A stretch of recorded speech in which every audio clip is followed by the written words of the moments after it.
Oh, okay. And Yeah, a lot's happened since then. a lot has happened, man. Of course, Apocalyptic Love, an amazing record. And I got to say, I saw the live show back in May, and the band is killing it, man. Just a great live show.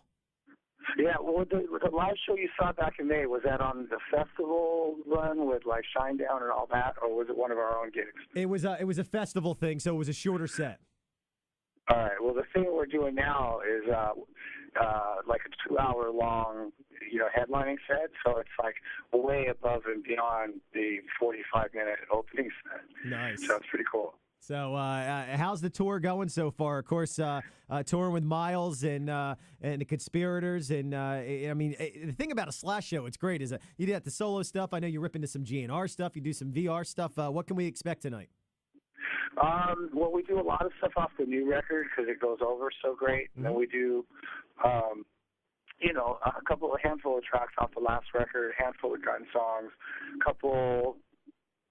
Give or take the Velvet Revolver songs and a couple Snake Pit songs. So it's a pretty good, sort of like overview of my catalog, basically. Nice. Now, the first record you worked with a bunch of different vocalists, and this one you decided to go with just Miles, who did the tour with you last time. What was this decision in just choosing him to be the singer for the new record?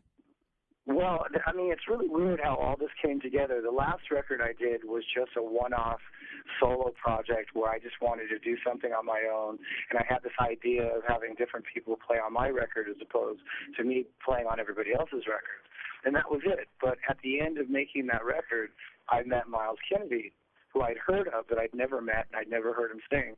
And I had him sing a couple songs on the record, and I was blown away. I was really like, this guy's amazing. And he was a really cool guy, really down-to-earth guy. So I thought, well, I got to do a tour. I got to put a band together to do a tour to support this record. So Miles was the go-to guy to see if he would do it. He was the only guy I could think of that could sing all that, diversity, from stuff from the solo record, which had a bunch of different singers anyway. And then, obviously Guns and Velvet and Snake Pit and stuff. So I asked him and he said, sure. And then I went out and auditioned drummers and I was introduced to Brent Fitz and he introduced me to Todd Kearns. And so I had this amazing little pickup band. We rehearsed for a week, went on the road, and like 10 shows turned into a year and a half of touring. And it was like some point during that tour, I thought, man, I should make a record with these guys. So here we are. Nice. So how long have you been touring for this record now? I know you did some festival stuff, but as far as headlining? We started in April. Yeah, so we finish up this run in December, and then we have a couple one-off tours next year, like Asia, I think India in February, and then Europe and Asia in April and May. Okay. Now, the future for Slash. Listen, I know that the question's been beaten to death. There is no Guns reunion. It's not happening. But did come up, Scott said something about a VR reunion. I know you shot it down. What is going on with Velvet Revolver? Is there anything called Velvet Revolver at this point in time? Yeah, I mean, the thing with Velvet Revolver is we've been very quietly on this quest to find the right singer to front the band.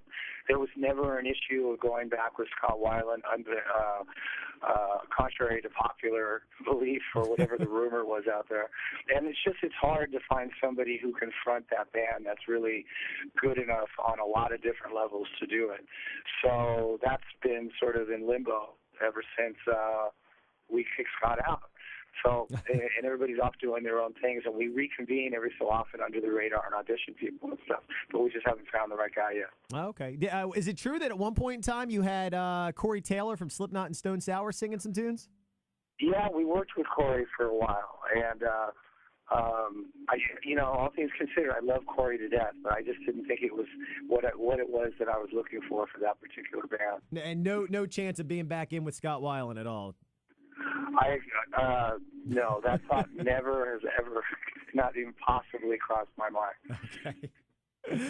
So, all right, man. I also want to ask you, your opening band tonight, you got Foxy Shazam, and I stumbled upon this band back in February. They did a show, they opened up for The Darkness, and I was there, and have you checked them out? Have you had a chance to do a show with them? Because they are an interesting band to see. I haven't really seen them I haven't had time to watch a whole show. I've only seen them in passing, but they're really, really entertaining. Yes. In a live way. Yeah, they're all over the place. I wasn't sure what I was watching, and I couldn't decipher if I liked it or not. But I couldn't turn I couldn't turn away from it. Yeah. So I'm dying at some point to see a whole show. I've been so busy, with getting stuff together before we play and all that kind of stuff. So I haven't really seen them yet. When you're, I know you're choosing stuff off the new record. You have your handful of songs from the first record, but when you're choosing like the Guns N' Roses songs, there's so much to choose from, and people want to hear, and they love your guitar work. How do you choose which ones you're going to do each night? Well, I mean, I only do songs that I had a major part, in writing. Obviously, I'm not going to be playing like a song that Axl wrote or a song that Izzy wrote in its entirety, just because it would seem sort of weird.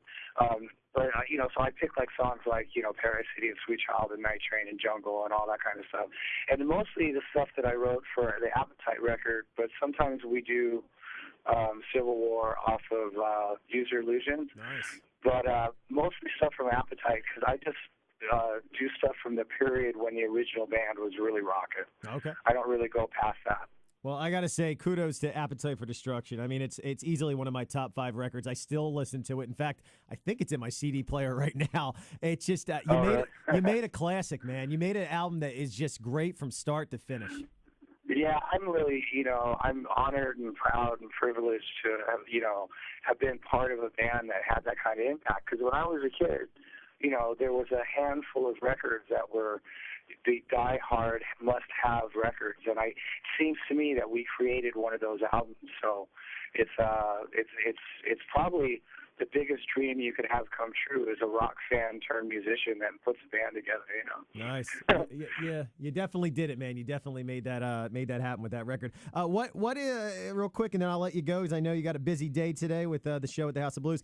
What bands are there? Bands, artists that you're listening to today? What is Slash listening to when he's not making his own music? I'm so just to be honest, I'm really busy working on songs for another record. But I listen to I like Hailstorm. I think Hailstorm's cool. The new Jack White record is fucking awesome. Let's see, I like Avenged Sevenfold. I think they're great. I like Lamb of God and Mastodon. I think are the most intense heavy metal bands. I mean, they've been around for a while, but I just love those guys. So yeah, there's a few bands that I get into. Gojira is killer as well. Nice. Well, there you go. You spoke my language, man. My obsession right now is Hailstorm. Such a great live band. And Lizzie came out and did Out to Get Me, a couple months ago. You guys killed it. It was just amazing.